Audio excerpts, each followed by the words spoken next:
Gisulod sa mga operatiba sa National Bureau of Investigation kun NBI Region 11 ang usa ka balay sa Barangay Kabantian, Davao City, Domingo sa kaadlawon, Hunyo 8, 2025. Kini tungod sa report sa caretaker nga gihimong bodega sa illegal nga droga ang balay, hinungdan nga gilusad sa NBI ang operasyon.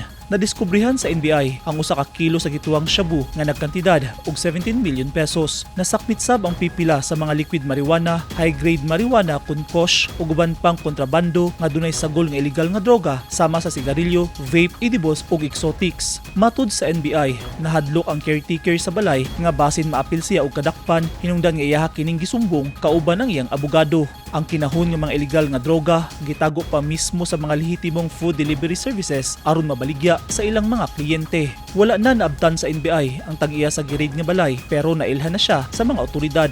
Ginasubay pa kung asa nagikan ang mga kontrabando ug sila kinsa ang mga gibaligyaan niini. Sumala sa NBI, ipatawag nila ang tag-iya sa balay ngadto sa ilang opisina pinaagi sa Sabpina. Nakakuha na sab sila og lease contract ug ipatawag sab nila ang mga tawo nga nakapirma niini. Eugene Hinutan, Newsline Philippines. Stay safe.